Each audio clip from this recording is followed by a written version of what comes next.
विभाग के हिंदी अध्यापक श्री मुकेश गोकुल सिंह राजपूत द्वारा निर्मित यूट्यूब चैनल की ओर से सभी छात्रों को और मेरे हिंदी अध्यापक वृंद को और साथ ही साथ अन्य सभी अध्यापक वृंद को नमस्ते, मंगलमय शुभकामनाएं। दोस्तों, इस यूट्यूब चैनल के माध्यम से हिंदी विषय में हिंदी पाठों की जानकारी ज़्यादा से ज़्यादा स्कूलों के छात्रों तक पहुँचे और साथ ही साथ मेरे हिंदी विषय अध्यापक वृंद तक यह जानकारी पहुंचाने के लिए प्रामाणिकता के साथ प्रयास करते रहेंगे। तो दोस्तों, इस YouTube चैनल को देखने वाले सुनने वाले मेरे सभी छात्रों को, मेरे हिंदी विषय अध्यापक वृंद को और अन्य सभी अध्यापक वृंद को जरूर कहना चाहूँगा कि इस YouTube चैनल को लाइक करें, अपने दोस्तों के साथ शेयर करें और हाँ दोस्तों, सब्सक्राइब जरूर करें।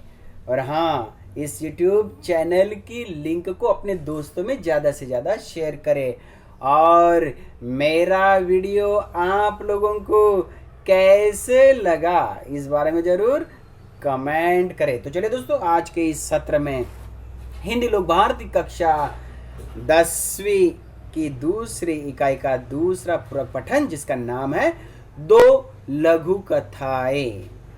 क्या नाम है दोस्तों? दो लघु कथाएं। मतलब इसमें दो छोटी छोटी कहानियां दी गई है। इसके लेखक हैं नरेंद्र छाबड़ा जी।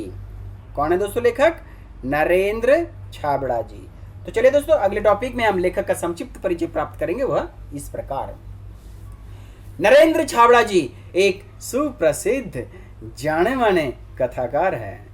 कहानियों के साथ साथ आपने बहुत सी लघु कथाएं भी लिखी हैं।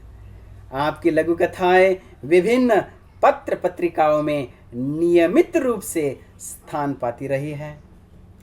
आपकी प्रमुख कृतियों में मेरी चुनिंदा लघु कथाएं आदि है। तो ये था दोस्तों संक्षिप्त परिचय। अब इस गद्य पूरक पठन संबंधी, कहानी संबंधी प्रस्तावना विषय प्रवेश को समझते हैं इस प्रकार। यहां प्रस्तुत पाठ दो लघु कथाएं। इसमें दोस्तों दो कहानियां हैं। इसमें सबसे पहली कहानी कंगाल है और दूसरी सही उत्तर है, जिसके लघु कथाकार है नरेंद्र छाबड़ा जी। पहली लघु कथा कंगाल में हमारी मानसिक प्रवृत्ति के बारे में बताया गया है। जब हम बड़ी दुकानों, मॉल, होटलों में जाते हैं तो कोई मोल भाव नहीं करते, चुपचाप पैसे देकर सामान लेकर चले जाते हैं। इसके उलट जब हम रेहड़ी वालों या फिर फेरी वाले या फिर गली मोहल्ले में जो बेचने के लिए आते हैं, उनसे जब सामान खरीदते हैं तो मोल भाव करते हैं और हमें इसी सोच से बचना चाहिए। ये महत्वपूर्ण संदेश यहाँ पर लेखक ने दिया है। अब दूसरी लघु कथा, जिसका नाम है सही उत्तर। इसमें एक नवयुवक किस प्रकार रिश्वतखोरी और भ्रष्टाचार का शिकार हुआ है, इस बात को बताया गया है। उसके सामने भ्रष्ट सामाजिक व्यवस्था को कोसने के अलावा कोई चारा नहीं रहता। लेकिन दोस्तों, सत्य का पालन करना ही उसे एक दिन अपने लक्ष्य तक पहुंचा देता है। यही महत्वपूर्ण संदेश दूसरी लघु कथा सही उत्तर में नरेंद्र छाबड़ा जी ने दिया है। तो चलिए दोस्तों, अगले टॉपिक में हम प्रस्तुत गद्य पूरक पठन लघु कथा का मुखर वाचन करते हुए उसमें आए हुए कठिन शब्द के अर्थ के साथ साथ लघु कथा का स्पष्टीकरण भी समझने का प्रयास करते हैं। हिंदी लोक भारती कक्षा 10वीं के दूसरी इकाई का दूसरे नंबर का पाठ पूरक पठन लघु कथा, जिसका नाम है दो लघु कथाएं। उसमें पहली लघु कथा जिसका नाम है कंगाल, जो लेखक नरेंद्र छाबड़ा जी द्वारा लिखित है, इस कहानी का शुभारंभ करते हैं। तो चलिए दोस्तों, अगले टॉपिक में हम पाठ्य पुस्तक पृष्ठ क्रमांक 54 निकाल के रखेंगे। हिंदी की किताब साथ में रखें तो और भी अच्छी बात है। पाठ्य पुस्तक पृष्ठ क्रमांक 54 निकाल के रखेंगे। उसमें कहानी का नाम है कंगाल। उसमें सबसे पहली पंक्ति जिसमें इस वर्ष बड़ी, इस पंक्ति से लेकर तो बदलाव के लिए पर्याप्त थे, इस पंक्ति तक का मतलब इस पैराग्राफ का पहले हम मुखर वाचन सुनते हैं। वह इस प्रकार, इस वर्ष बड़ी भीषण गर्मी पड़ रही थी। दिन तो अंगारे से तपे रहते ही थे, रातों में भी लू और उमस से चैन नहीं मिलता था। सोचा इस लिजलिजे और घुटन भरे मौसम से राहत पाने के लिए कुछ दिन पहाड़ों पर बिताए। अगले सप्ताह ही पर्वतीय स्थल की यात्रा पर निकल पड़े। 2-3 दिनों में ही मन में सुकून सा महसूस होने लगा था। वहां का प्राकृतिक सौंदर्य, हरे भरे पहाड़ गर्व से सीना ताने खड़े, दीर्घता सिद्ध करते वृक्ष, पहाड़ों की नीरवता में हल्का सा शोर कर अपना अस्तित्व सिद्ध करते झरने मन बदलाव के लिए पर्याप्त थे। तो दोस्तों, यह था मुखर वाचन। अब इसमें आए हुए कठिन शब्द के अर्थ इस प्रकार। भीषण मतलब भयानक, डरावना। अंगारे मतलब निखारा या लकड़ा जलने के बाद जो आग दिखाई देती है वही। तपना मतलब गरम। लू मतलब तपी हुई वायु या उसका झोंका जो धूप काले में चलता है दोस्तों। उमस मतलब हवा न चलने से होने वाली गर्मी। चैन मतलब सुख या कष्ट दूर होने पर मिलने वाला सुख। लिजलिजा मतलब बेढंगा, अशोभनीय। सप्ताह मतलब 7 दिन का समूह। यात्रा मतलब प्रवास।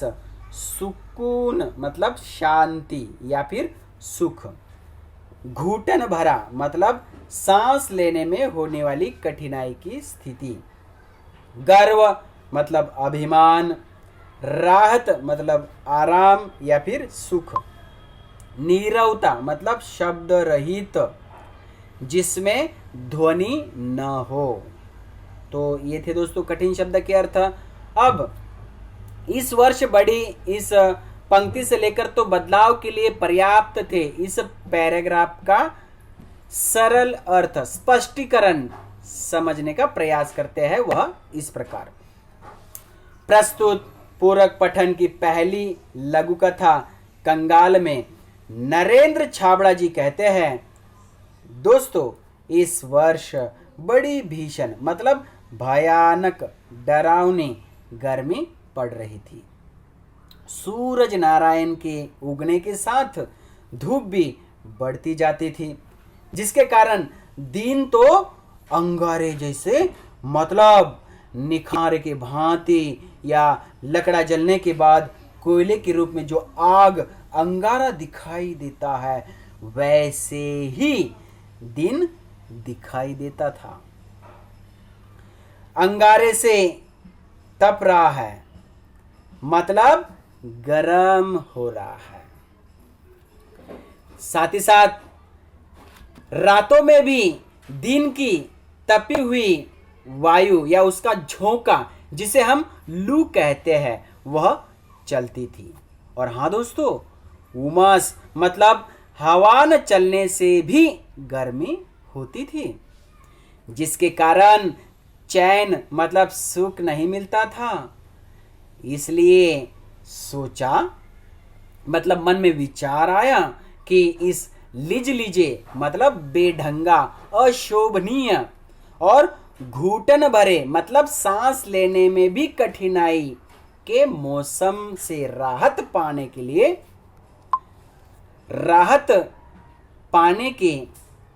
लिए सुख आराम पाने के लिए कुछ दिन पहाड़ों पर बिताए, पहाड़ों पर घूम कर आए, जिससे राहत मिलेगी, सुकून मिलेगा, सुख शांति मिलेगी। इसीलिए अगले सप्ताह 7 दिन में ही पर्वतीय स्थल अर्थात पहाड़ों के ठिकानों की यात्रा पर प्रवास पर निकल पड़े। पहाड़ों का वह निसर्ग रम्य वातावरण, ठंडी हवा से मात्र 2-3 दिन में ही मन में सुकून सा मतलब शांति सा महसूस होने लगा, मानो जी ठंडा हो गया है, ऐसा अनुभव होने लगा। पर्वतों का, पहाड़ों का प्राकृतिक सौंदर्य, उनकी हरियाली देखकर ऐसे लगता था जैसे पहाड़ गर्व से सीना मतलब छाती तान कर खड़े हैं। पहाड़ों पर वृक्ष अर्थात पेड़ अपनी दीर्घता, ऊंचाई सिद्ध कर रहे हैं। पहाड़ों पर नीरवता है मतलब शब्द रहित, जिसमें कोई ध्वनि नहीं है, ऐसी शांति छाई है। ऐसे शांति में हल्का सा सुमधुर शोर आवाज करता झरना अपना अस्तित्व सिद्ध कर रहा था। यह सारा दृश्य इतना मनोहारी था जो मन बदलाव के लिए पर्याप्त था दोस्तों। तो दोस्तों यह था स्पष्टीकरण। अब अगले टॉपिक में हम पाठ्य पुस्तक पृष्ठ क्रमांक 54 के ऊपर उस दिन शाम के इस पंक्ति से लेकर लाइन से लेकर तो आगे बढ़ गए हैं। उस दिन शाम के इस पंक्ति से लेकर तो आगे बढ़ गए हैं। इस पंक्ति तक का अर्थात पैराग्राफ का मुखर वाचन सुनते हैं पहले। वह इस प्रकार, उस दिन शाम के वक्त झील किनारे टहल रहे थे। एक भुट्टे वाला आया और बोला, साहब भुट्टा लेंगे, साहब भुट्टा लेंगे, गरम गरम भूनकर मसाला लगा कर दूंगा। सहज ही पूछ लिया, कितने का है, कितने का है? जवाब में मिला 5 रुपए का। क्या 5 रुपए में एक भुट्टा? हमारे शहर में तो 2 रुपए में एक मिलता है, तुम 3 रुपए ले लो। नहीं साहब, 5 से कम में तो नहीं मिलेगा, तो रहने दो। हम आगे बढ़ गए। तो दोस्तों यह था मुखर वाचन। अब इस पैराग्राफ में या इन पंक्तियों में आए हुए कठिन शब्द के अर्थ इस प्रकार। वक्त मतलब समय, टहलना मतलब घूमना, भुट्टा मतलब मक्का, या फिर हम इधर मराठी भाषा में इधर बोलते ना मक्की, मक्की, हाँ वही। भुट्टे वाला मतलब मक्का बेचने वाला। देखिए दोस्तों, गर्मा गर्म भुट्टा सिकाई करके बेचते हैं ना, हाँ उन्हें भुट्टे वाला भी कहा जाता है। भून कर मतलब सेंक कर, सिकाई करके। झील मतलब पानी का तालाब। कश्मीर में बहुत झील होती है दोस्तों, हाँ बढ़िया आनंद लेते हैं पर्यटक वहां पर झील का, हाँ वही झील का मतलब। ये थे दोस्तों कठिन शब्द के अर्थ। अब इस पैराग्राफ का स्पष्टीकरण समझते हैं इस प्रकार। प्रस्तुत पूरक पठन की पहली लघु कथा कंगाल में लेखक नरेंद्र छाबड़ा जी कहते हैं एक दिन शाम का समय था।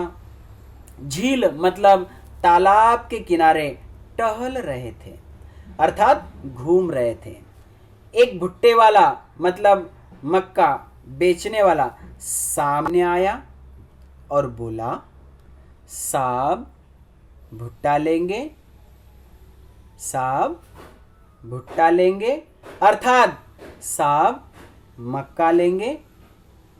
मस्त गर्मा गर्म भून कर मतलब सेंक कर नींबू नमक और मसाला लगा कर दूंगा साहब। भुट्टे देखकर और भुट्टे वाले की वाणी सुनकर सहज रूप से पूछ लिया, अरे भाई कितने का है एक भुट्टा? अरे भाई कितने का है एक भुट्टा? भुट्टे वाले ने जवाब दिया, साहब 5 रुपए का है एक भुट्टा। साहब 5 रुपए का है एक भुट्टा।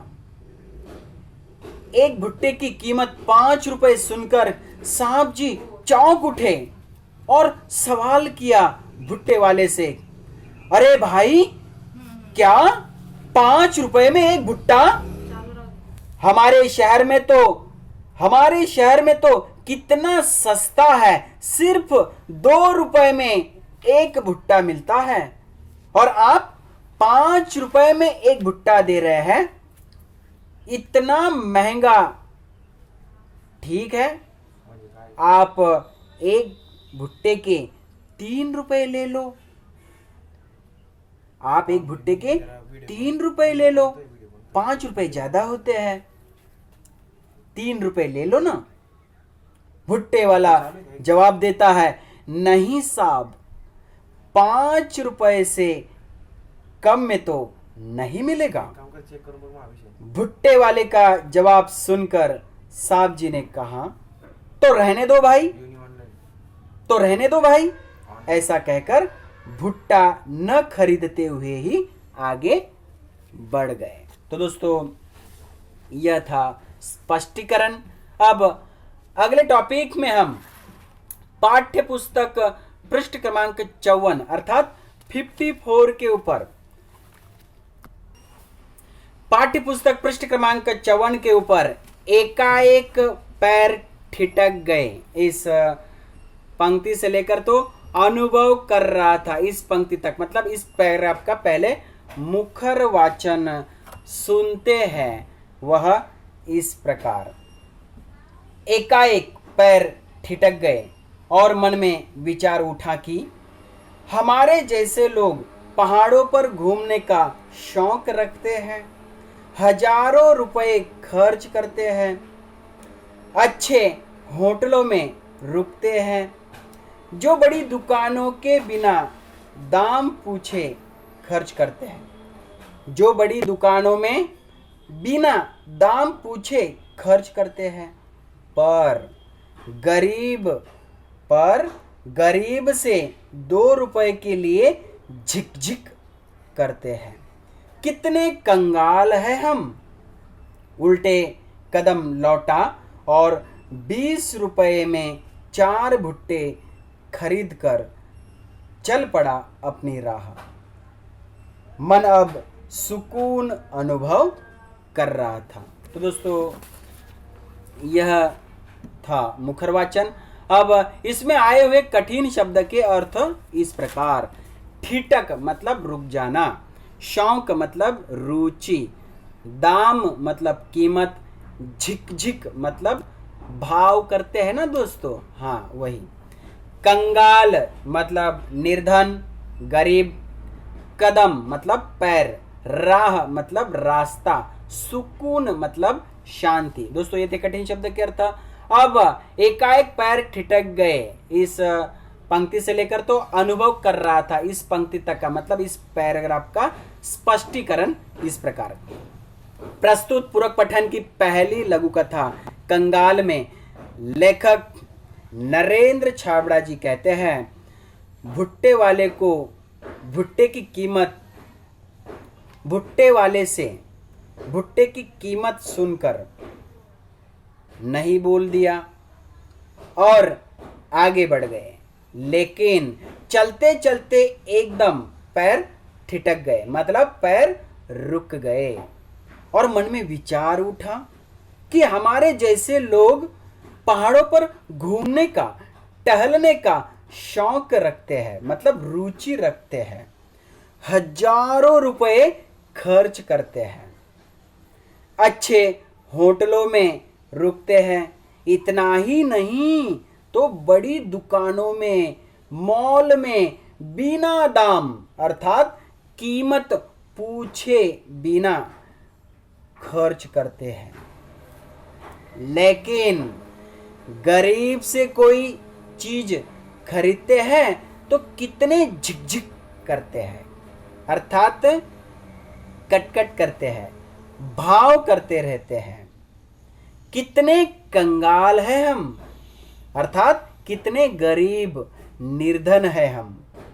यह विचार मन में आते ही उल्टे कदम अर्थात उल्टे पैर लौटकर भुट्टे वाले के पास आया और बिना पूछे 5 रुपए प्रति भुट्टे के हिसाब से 4 भुट्टे के 5 रुपए प्रति भुट्टे के हिसाब से 4 भुट्टे के 20 रुपए देकर भुट्टे खरीदे और अपनी राह अर्थात रास्ते चल पड़ा।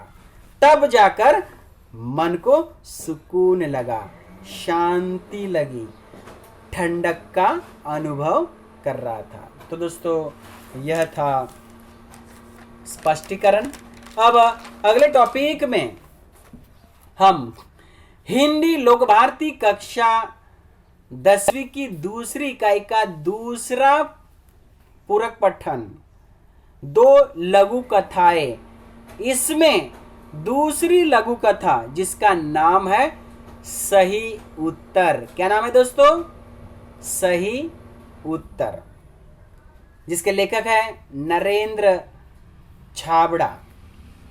इस लघु कथा का शुभारंभ करते हैं। तो दोस्तों हमने पहले जो लघु कथा सुनी उसका नाम क्या था? हाँ, उसका नाम कंगाल।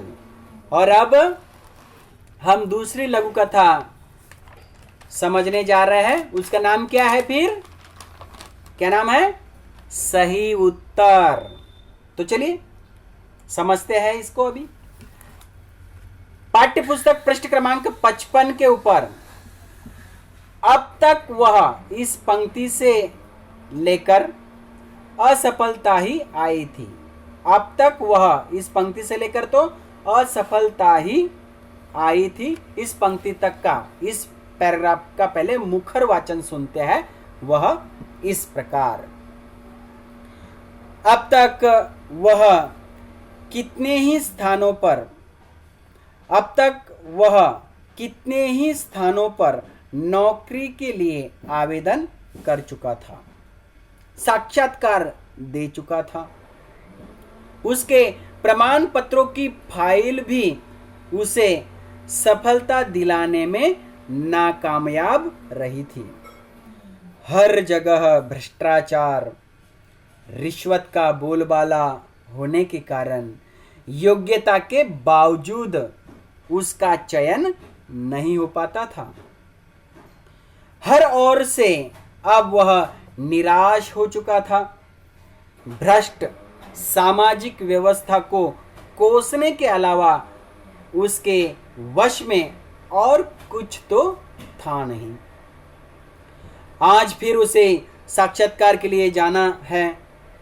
अब तक देश प्रेम, नैतिकता, भ्रष्टाचार, ईमानदारी पर अपने तर्कपूर्ण विचार बड़े विश्वास से रखता आया था, लेकिन इसके बावजूद उसके हिस्से में सिर्फ और सिर्फ असफलता ही आई थी। तो दोस्तों यह था मुखर वाचन। अब इसमें आए हुए कठिन शब्द के अर्थ इस प्रकार।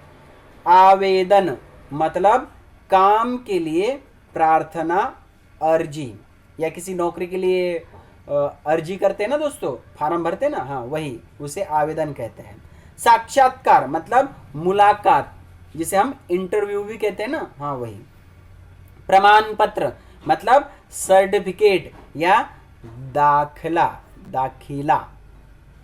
सफलता मतलब यश। नाकामयाब मतलब असफलता। रिश्वत मतलब दो नंबर का व्यवहार। रिश्वत मतलब 2 नंबर से उपहार जो मिलता है ना वह, या फिर 2 नंबर का व्यवहार। बोलबाला मतलब प्रभाव होना। चयन मतलब चुनने का काम। निराशा मतलब नाराज, उदासी। कोसना मतलब निंदा करना, बुरा भला कहना। वश में मतलब हाथ में या अधिकार में। असफलता मतलब अपयश। तो दोस्तों ये थे कठिन शब्द के अर्थ।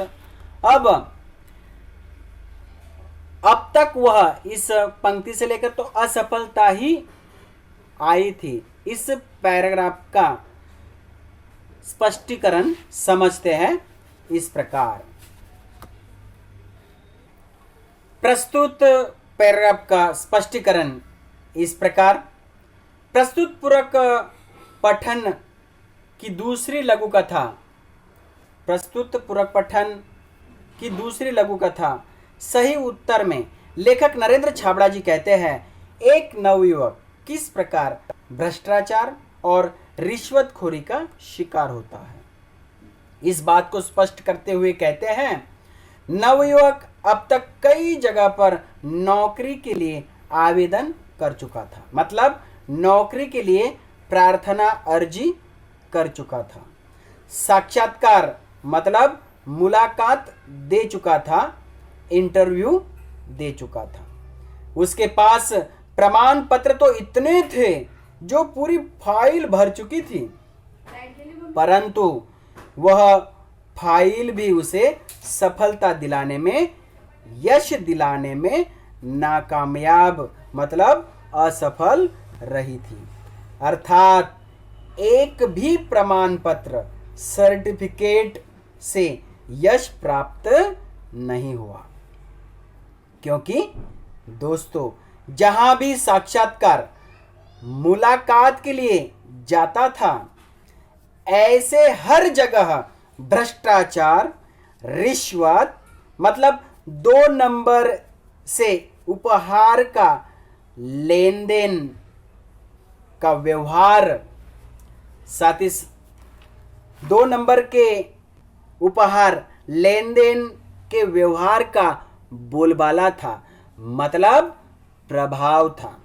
इसलिए योग्यता होने के बावजूद भी उसका चयन नहीं हो पाता था।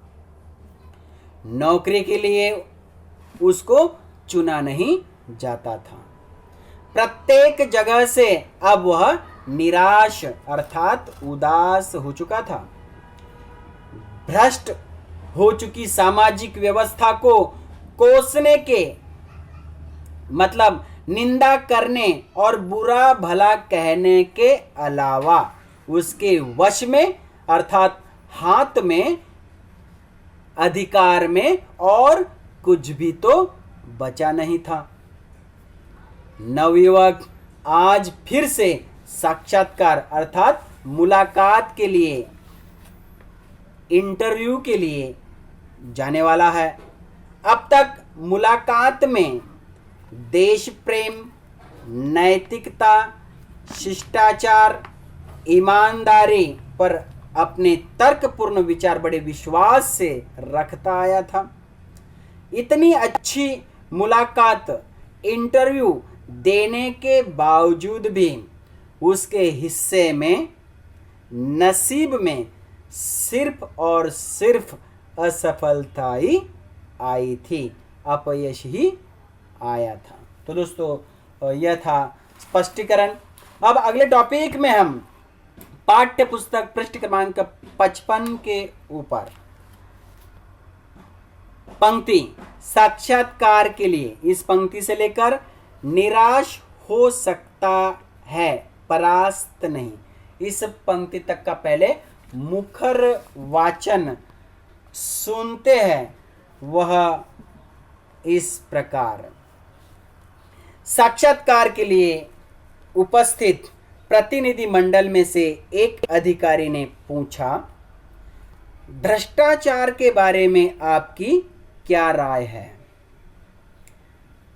भ्रष्टाचार के बारे में आपकी क्या राय है, यह सवाल पूछा है।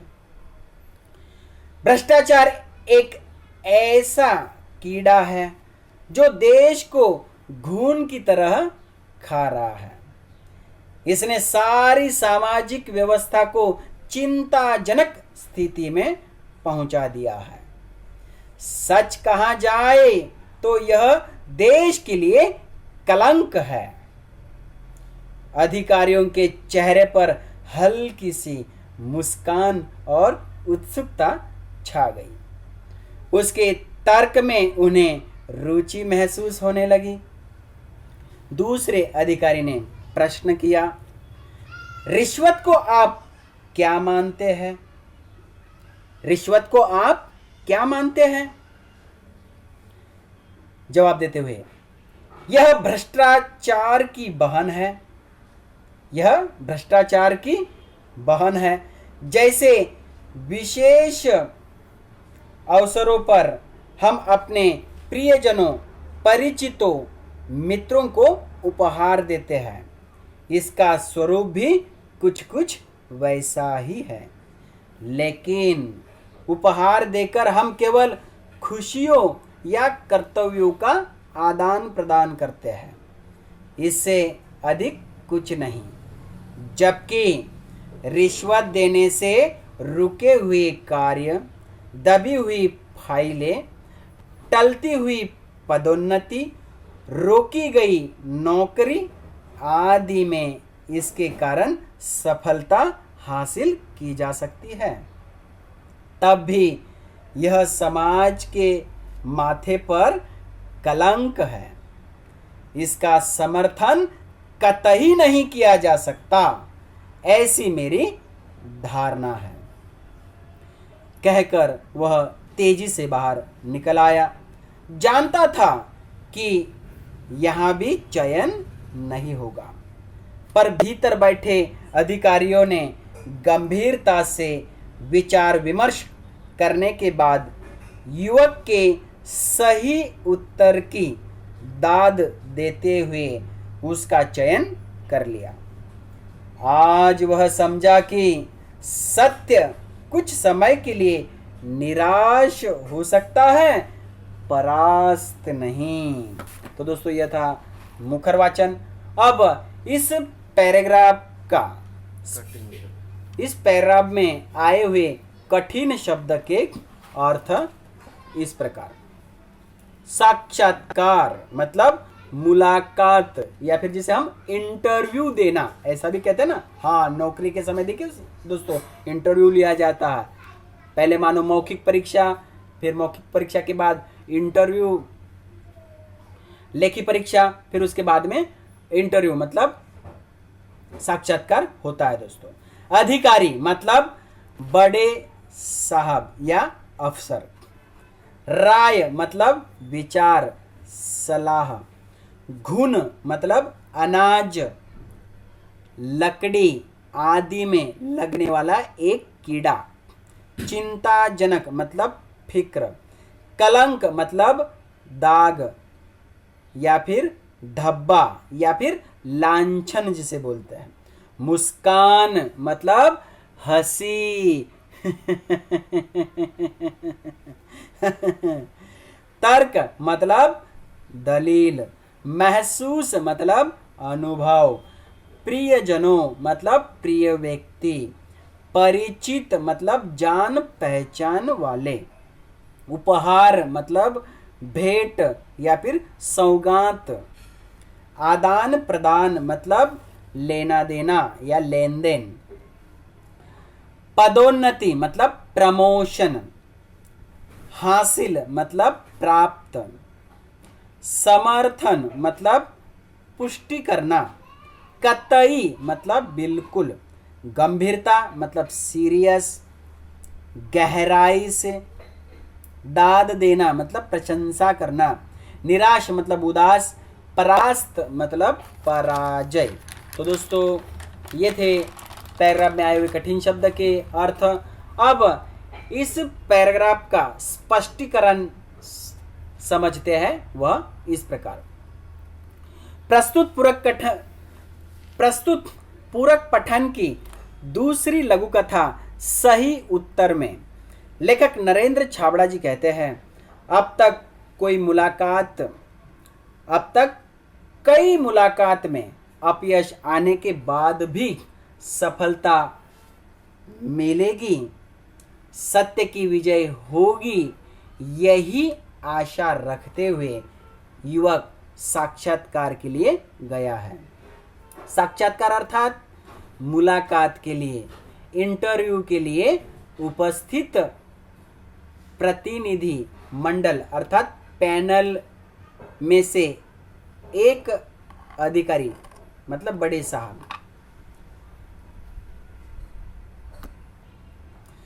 साक्षात्कार अर्थात मुलाकात, इंटरव्यू के लिए उपस्थित प्रतिनिधि मंडल अर्थात पैनल में से एक अधिकारी बड़े साहब अफसर ने युवक को सवाल पूछा, भ्रष्टाचार के बारे में आपकी क्या राय है? विचार है। भ्रष्टाचार के बारे में आपकी क्या राय है अर्थात भ्रष्टाचार के बारे में आपका क्या विचार है? मुलाकात देने वाले नवयुवक ने अधिकारी को या उस पैनल को जवाब देते हुए कहा, साहब, भ्रष्टाचार एक ऐसा कीड़ा है जो देश को घून की तरह खा रहा है। मतलब अनाज या लकड़ी में लगने वाला छोटा कीड़ा घून जिस प्रकार अनाज और लकड़ी को पूरी तरह खोखला कर देता है, खा जाता है, ठीक उसी प्रकार भ्रष्टाचार ने भी घून के जैसे देश को खोखला कर दिया है, खा गया है। भ्रष्टाचार जैसे घून ने सारी सामाजिक व्यवस्था को चिंताजनक मतलब फिक्र की स्थिति में पहुंचा दिया है। साहब, सच कहा जाए तो यह देश के लिए एक बड़ा कलंक है। कलंक मतलब देश के लिए बड़ा दाग है, एक धब्बा है, लांछन है। युवक का जोश भरा जवाब सुनकर मुलाकात लेने वाले प्रतिनिधि मंडल के अधिकारियों के चेहरे पर हल्की सी मुस्कान अर्थात हंसी के साथ उत्सुकता छा गई। नवयुवक के तर्क में अर्थात दलील में अधिकारियों को रुचि महसूस होने लगी। उतने में मुलाकात लेने के लिए उपस्थित प्रतिनिधि मंडल से दूसरे अधिकारी ने युवक को प्रश्न किया, रिश्वत को आप क्या मानते हैं? रिश्वत को आप क्या मानते हैं? मुलाकात देने वाले नवयुवक ने दूसरे अधिकारी ने पूछे हुए सवाल को जवाब देते हुए कहा, साहब, रिश्वत भ्रष्टाचार की बहन है।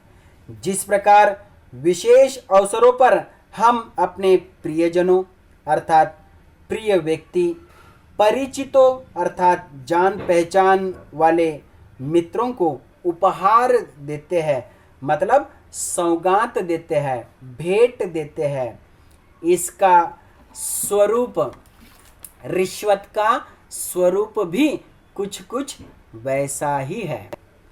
लेकिन उपहार अर्थात भेंट देकर हम केवल खुशियों या कर्तव्यों का आदान प्रदान करते हैं, लेना देना करते हैं, इससे अधिक कुछ नहीं करते। लेकिन रिश्वत देने से बहुत बार कई दिनों से रुके हुए कार्य, दबी हुई फाइलें, टलती हुई पदोन्नति अर्थात प्रमोशन, इतना ही नहीं तो रोकी गई नौकरी आदि कामों में सफलता हासिल की जा सकती है। मतलब सफलता प्राप्ति की जा सकती है। तब भी यह समाज के माथे पर कलंक ही है, दाग ही है, धब्बा ही है। इसीलिए इसका समर्थन अर्थात पुष्टिकरण कतई मतलब बिल्कुल नहीं किया जा सकता, ऐसी मेरी धारणा है साहब जी। इतना जवाब देकर वह तेजी से बाहर निकल आया।